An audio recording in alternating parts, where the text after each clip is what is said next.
इंसान दी जिहड़ी है ना, हर एक जीव दी ये तीन ऐसियां लोड़ां ने जिन्हां तो बिना जिया नहीं जा सकदा।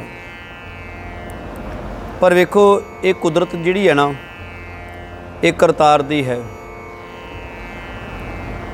हुण बेअंत पशु पंछी कीड़े जिहड़े ने होर बहुत सारियां चीज़ां ते इन्हां सारियां दा रिजक जिहड़ा है ना, उस उत्ते ही सृष्टि विच मौजूद है।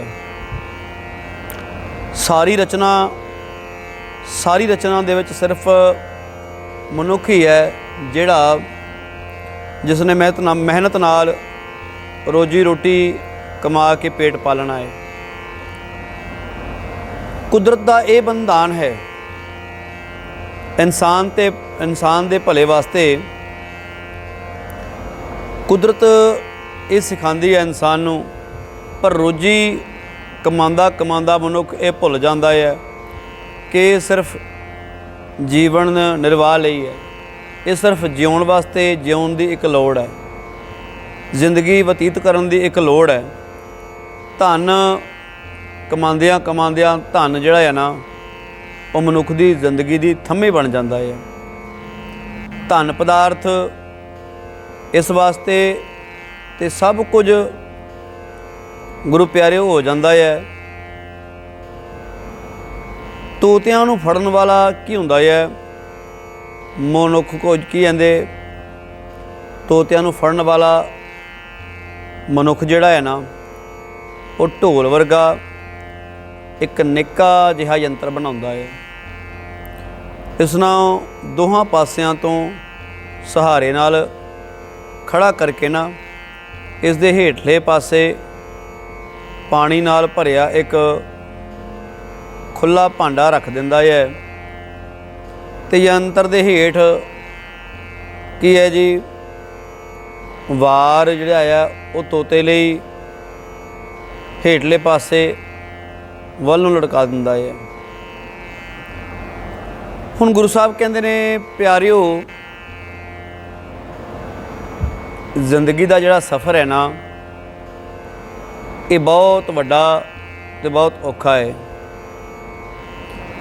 इस राह दे विच बहुत सारी मोह माया, बहुत सारे दुख सुख, बहुत सारे जीवन नूं सेध देने वाले ऐसे ऐसे पड़ाव आंदे ने, जिन्हां नूं मनुख ने अगर कुदरत के नियम परमात्मा के हुक्म नूं मन के सिर मत्थे प्रवान कर लिया तो उसनूं समझ के अगे अपने जीवन नूं सेध दित्ती, तां प्यारिओ वो जिंदगी जिहड़ी है ना, वो सफल ते सुरखरू हो जाती है। वो जिंदगी जिउण दी जाच, एक जिंदगी कटदा है, एक जिंदगी जिउंदा है। परमात्मा ने सानू जिंदगी जीण वास्ते भेजिया है इस संसार ते। जिंदगी जी के इत्थों कुछ कमा के खट के जाना है। जिंदगी कट्टण लई 84 लख जोनां पईयां प्यारिओ। उन्हां नूं बतीत करके उन्हां दे विच दुख सुख भोग के बंदा मनुखा जाति विच मनुखा जन्म जो धारदा है ना, ते प्यारिओ इस तों पहलां बहुत परमात्मा दे नाल साडे कसमां वादे, साडियां अरदासां जोदड़ियां बेनतियां हुंदियां ने कि सच्चे पातशाह हुण संसार ते जाके आप जी दा ही नाम जपांगा, एक बार मैनू बख्श लवो, एक बार मैनू गर्भ दी जोन चों बचा लवो। इस करके प्यारिओ ये सारे जाल बुने हुए ने सानू साडियां अंतर आत्मावां नूं संसार दे सीधे राह तो नखेड़न दे लई। ये जिहड़ा मोह माया दा जाल पसरिया होया है ना, ये परमात्मा नालों तोड़न लई पसरिया होया है प्यारिओ। गुरु नानक साहब कहते, सिੱਖੀ खंडियों तिखी। एक खंडे दे नालों, खंडे दी धार नालों भी तिखी है। और इस तिखे राह ते तुरन दे लई गुरबाणी ते भरोसा, गुरु ते भरोसा ते अपने जीवन दे विच एकाग्रता बहुत जरूरी है। और एकाग्रता लई खतरा बहुत जरूरी है। जे पता है कि खतरा है उस राह ते बड़े साਂਭ संभाल के तुरांगे, बड़े ध्यान नाल तुरांगे। इस करके प्यारिओ वो जिमें कोई शिकारी जदों तोते का शिकार करना होंदा है ना, तो कहते वो जाल नूं बुन के उहदे हेठले पासे ना वड्डा सारा पानी का वड्डा सारा भांडा रख दिंदा है, और तोता आंदा है जिस वेले वो जाल ते बैठदा है तो पुट्ठा लटक जांदा है, और वो थल्ले डिगण तो बचन लई अपने पंजियां दे नाल वो जाल दे रस्सी नूं घुट के पकड़ लैंदा है कि किते थल्ले ना डिग जावां पानी विच। और पानी विच डिगण दा मारिया वो जाल विच जाल नूं घस के घुट के पकड़ लैंदा है। जदों उहनूं घुट के पकड़ लैंदा है उत्तों उड्डिया नहीं जांदा, वो छड्डिया नहीं जांदा और उड्डिया नहीं जांदा प्यारिओ। तो जदों शिकारी आके फिर उसनूं पकड़दा है, पिंजरे विच बंद कर लैंदा है प्यारिओ। यही हाल मनुखा जीवन का है। साथों भी ये परिवार संसार का मोह छड्डिया नहीं जाता। जे छड्डदे आं ते दुख भोगना पेगा, विछोड़ा भोगना पेगा। और विछोड़ा जिहड़ा है ना वो किसी भी चीज़ का है, वो मन नूं आत्मा नूं दुखी करता है। पदार्थां दा विछोड़ा तन नूं दुखी करता है, रिश्तियां दा विछोड़ा मन नूं दुखी करता है। भाव के संसार दा ये मोह माया दा जाल ऐसा है जिहड़ा किसी ना किसी तरीके नाल सानूं विछड़न दा जदों भी कोई ऐसा समा आंदा है तो दुख लगता है। भावें 100 साल की उम्र बतीत करके साडे परिवार विचों बजुर्गां ने संसार नूं अलविदा कह के जाना होए ना, शरीर नूं छड्डना होए, त्यागना होए, तो सारा परिवार फिर भी रोंदा है। फिर भी उहदे विछोड़े का दुख सहिया नहीं जाता, और हंझुआं दे रूप विच, अथरूआं दे रूप विच साडे अखां विचों बहना, साडे जुबान की पुकार, साडे तन की पुकार जिहड़ी है ना वो करदी है कि विछोड़ा जिहड़ा हुण सहिया नहीं जाता। इन्ने साल इन्ना समा साडे परिवार विच रहा, साडे नाल रहे ने, सानू जन्म दिता है, तो अज सानू छड्ड के जा रहा है। और प्यारिओ सबना ने एक ना एक दिन सब नूं छड्ड के चले जाना है। बस उस समय नूं याद रखना है कि सबना ने चल जाना है, संसार ते रहना किसी ने नहीं।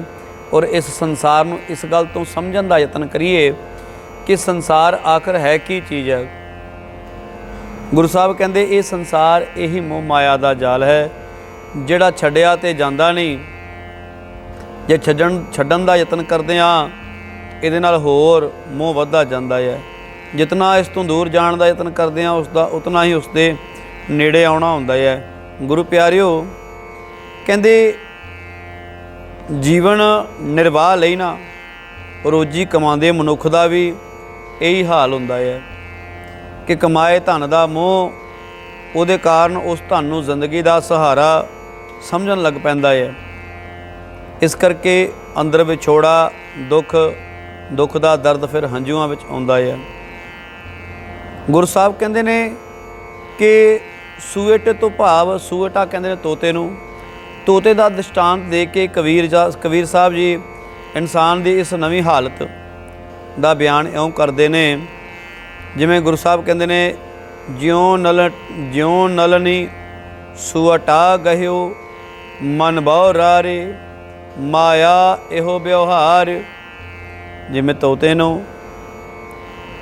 उहदा जिहड़ा मोह है ना वो अपने शिकार नाल बझिया होया है, और जदों वो अपने शिकार नूं पकड़न लई खाण लई जांदा है वो उसे दा शिकार हो के रह जांदा है, और उसे जाल विच फस के रह जांदा है, और उस जाल कारण उसनूं दुख भोगना पैंदा है। जैसा रंग कुसंभ का मन बौरारे त्यों पसरिओ पासार। इस तरह लोग बांदरां नूं फड़दे ने। भीड़े मूँह वाले कुज्जे विच छोले पा के कुज्जा जमीन विच नप के उन्होंने उत्थे नप दिंदे ने। ते प्यारिओ की हुंदा है कुज्जे दा उत्तों सिर्फ मूँह खुला रहिंदा है। हुण मरकट बांदर आके कुज्जे विच अपना जिहड़ा है वो हत्थ पा दिंदा है, और हत्थ दे ਪਾ ਕੇ ਕਹਿੰਦੇ ਕੀ ਕਰਦਾ ਆ, ਛੋਲਿਆਂ ਦੀ ਮੁੱਠ ਭਰ ਲੈਂਦਾ ਆ। ਕੁੱਜੇ ਵਿੱਚ ਹੱਥ ਪਾ ਕੇ ਛੋਲਿਆਂ ਦੀ ਮੁੱਠ ਭਰ ਲੈਂਦਾ ਆ। ਔਰ ਜਿਸ ਵੇਲੇ ਉਸ ਮੁੱਠ ਨੂੰ ਬਾਹਰ ਕੱਢਣਾ ਚਾਹੁੰਦਾ ਆ ਭਰੀ ਹੋਈ ਛੋਲਿਆਂ ਦੀ ਨੂੰ, ਤੇ ਉਹ ਹੱਥ ਉੱਥੇ ਹੀ ਫਸ ਜਾਂਦਾ ਆ। ਪਰ ਭਰੀ ਹੋਈ ਮੁੱਠੀ ਕੁੱਜੇ ਦੇ ਭੀੜੇ ਮੂੰਹ ਵਿੱਚੋਂ ਬਾਹਰ ਨਿਕਲਣ ਦੇ ਸਮਰਥ ਨਹੀਂ ਹੈ, ਉਹ ਨਹੀਂ ਨਿਕਲ ਸਕਦੀ। ਤੇ ਬਾਂਦਰ ਛੋਲਿਆਂ ਨੂੰ ਛੱਡਣਾ ਨਹੀਂ ਚਾਹੁੰਦਾ। ਇਸ ਮਮਤਾ ਵਿੱਚ ਵੀ ਜਿਹੜਾ ਨਾ ਕਲੰਦਰ ਦੇ ਕਾਬੂ ਆ ਕੇ ਗੁਰੂ ਸਾਹਿਬ ਕਹਿੰਦੇ ਉਸ ਨੂੰ ਹਰ ਰੋਜ਼ ਦਰ ਦਰ 'ਤੇ ਨੱਚਣਾ ਪੈਂਦਾ ਆ। ਤੇ ਬਾਂਦਰ ਨੂੰ ਫਿਰ ਕਲੰਦਰ ਪਕੜ ਲੈਂਦਾ ਆ। ਔਰ ਜਦੋਂ ਕਲੰਦਰ ਦੇ ਕਾਬੂ ਆ ਜਾਂਦਾ ਹੈ ਤੇ ਕਹਿੰਦੇ ਫਿਰ ਜਿੱਥੇ ਉਹ ਨਚਾਉਂਦਾ ਹੈ ਉੱਥੇ ਬਾਂਦਰ ਨੂੰ ਨੱਚਣਾ ਪੈਂਦਾ ਹੈ, ਦਰ ਦਰ 'ਤੇ ਜਾ ਕੇ ਨੱਚਣਾ ਪੈਂਦਾ ਹੈ।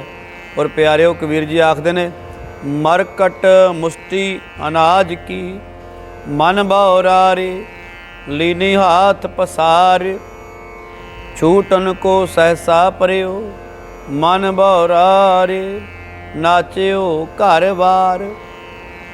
ਗੁਰੂ ਤੇਗ ਬਹਾਦਰ ਸਾਹਿਬ ਆਖਦੇ ਨੇ ਕਿ ਲੋਭ ਲਹਿਰ ਦੇ ਕਾਰਨ ਸਵੈਮਾਨ ਗਵਾ ਕੇ ਸੁੱਖ ਦੀ ਆਸ ਵਿੱਚ ਮਨੁੱਖ ਕੁੱਤੇ ਵਾਂਗ ਦਰ ਦਰ 'ਤੇ ਦੁਰੇ ਦੁਰੇ ਕਰਾਉਂਦਾ ਹੈ। ਗੁਰੂ ਸਾਹਿਬ ਫਰਮਾਉਂਦੇ ਨੇ, ਗੁਰੂ ਤੇਗ ਬਹਾਦਰ ਮਹਾਰਾਜ, ਬਿਰਥਾ ਕਹੋ ਕੌਣ ਸਿਉ ਮਨ ਕੀ, ਲੋਭ ਗਰਸਿਓ